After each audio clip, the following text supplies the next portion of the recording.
அனைவருக்கும் வணக்கம். இன்னைக்கு நம்ம பார்க்க போகிறது முளைக்கீரை மசியல்.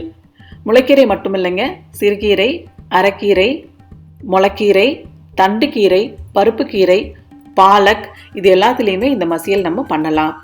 கீரை உணவுங்கிறது ரொம்ப ரொம்ப நல்லது உடம்புக்கு. வாரத்துக்கு 2 தடவையாவது சேர்த்துக்கணும். இந்த கீரையை கட் பண்ணுறது ஒரு பெரிய வேலை தான். பட் கொஞ்சம் சிரமம் பார்க்காம பண்ணோம்னா இது அவ்வளவு ஹெல்த்தியான ஃபுட்டு. இதில் நம்ம தண்டையும் சேர்த்து போடுறதுனால, நம்ம அந்த தண்டு கூடவே நறுக்கிடுறதுனால உங்களுக்கு டைம் அவ்வளோ செலவாகாது. பாலக்குக்கும் பருப்பு கீரைக்கும் நான் தண்டு யூஸ் பண்ணதில்லை. பட் நீங்கள் யூஸ் பண்ணுறதா இருந்தால் அது கூடவே கட் பண்ணிக்கலாம். இப்போ இந்த அருமையான முளைக்கீரை மசியல் எப்படி பண்ணுறதுன்னு பார்க்கலாம்.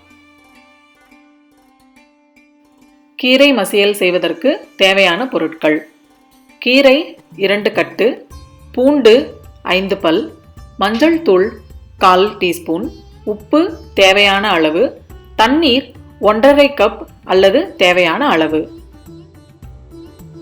தாளிப்பதற்கு நெய் 2 டீஸ்பூன், கடுகு 1/4 டீஸ்பூன், உளுத்தம்பருப்பு 1 டீஸ்பூன், பெருங்காயம் 1/4 டீஸ்பூன், சிவப்பு மிளகாய் 3 அல்லது 4.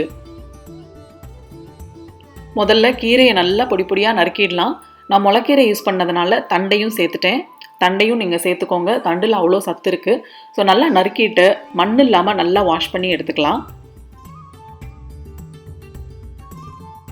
கழுவின எல்லா கீரையையும் எந்த பாத்திரத்தில் நம்ம சமைக்க போகிறோமோ அந்த பாத்திரத்தில் சேர்த்துடலாம். தேவையான அளவு தண்ணி சேர்த்துடலாம். நான் 2 கட்டு கீரைக்கு ஒரே ஒரு கப்பு தான் தண்ணி சேர்த்துருக்கேன். நிறைய சேர்க்க வேண்டாம். பூண்டு சேர்த்துக்கலாம். பூண்டு வாசனை பிடிக்காதவங்க இந்த ஸ்டெப்பை அவாய்ட் பண்ணிடலாம். மஞ்சள் தூள் சேர்த்துடலாம்.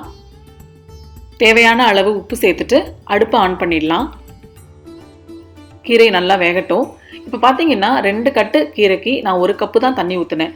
முதல்ல நம்ம பார்க்கும்போது கீரை நிறையா இருந்த மாதிரி இருந்தது, தண்ணியே இல்லாத மாதிரி இருந்தது. ஆனால் இப்போ கீரை குக்காக வேக வேக உங்களுக்கு என்ன ஆகும்னா தண்ணி நல்லா மேலே வரும்.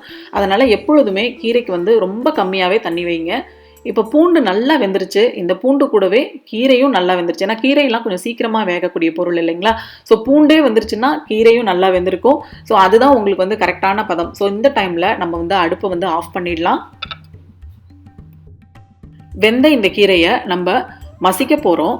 இப்போ நீங்கள் மத்து வச்சு மசிக்கிறதா இருந்தால் சூடாக இருக்கும் போதே நல்லா மத்து வச்சு மசிச்சிடலாம்.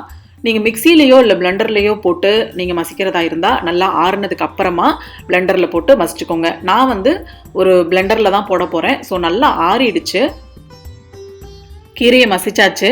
மிக்சிலேயோ இல்லை பிளெண்டர்லேயோ நீங்கள் மசிக்கிறதா இருந்தால் 1 இல்லை 2 ஸ்ட்ரோக் மட்டும் கொடுங்க. ஏன்னா ரொம்ப மசிச்சு சட்னி மாதிரி ஆக்கிட வேண்டாம். ஸோ மசிச்ச இந்த கீரையை ஒரு எந்த பாத்திரத்தில் நம்ம சர்வ் பண்ண போகிறோமோ அந்த பாத்திரத்தில் ட்ரான்ஸ்ஃபர் பண்ணிடலாம். தாளிக்கிறதுக்கு நெய் சேர்த்துக்கலாம். நெய் இல்லை ஆயில் எது வேணாலும் சேர்த்துக்கலாம். பட் கீரைக்கு நெய் நல்லாயிருக்கும். நெய் காஞ்சதுக்கப்புறம் கடுகு உளுத்தம்பருப்பு போட்டு தாளிச்சிடலாம். கடுகு நல்லா பொரியட்டும். பொரிஞ்சதுக்கப்புறம் பெருங்காயம் சேர்த்துடலாம். சிகப்பு மிளகாய் சேர்த்துடலாம். மிளகாய் நீங்கள் போடும்போது நல்லா 2-3 கிள்ளி போடுங்க. அப்போ தான் அதை காரமும் இறங்கும், வாசமாகவும் இருக்கும். தாளிப்பு ரெடி. இதை மசிச்ச கீரையில் சேர்த்துடலாம். அவ்வளோதான், ஆரோக்கியமான கீரை மசியல் ரெடி. இதை சூடான சாதத்தில் கொஞ்சம் நெய் சேர்த்து சாப்பிட்டா அவ்வளோ நல்லாயிருக்கும். நீங்களும் செஞ்சு பாருங்கள். எனக்கு எப்படி இருக்குன்னு சொல்லுங்கள். இந்த வீடியோ உங்களுக்கு பிடிச்சிருந்ததுன்னா கௌஷிஸ் கிச்சன் சேனலுக்கு சப்ஸ்கிரைப் பண்ணுங்கள். தேங்க்யூ ஃபார் வாட்சிங்.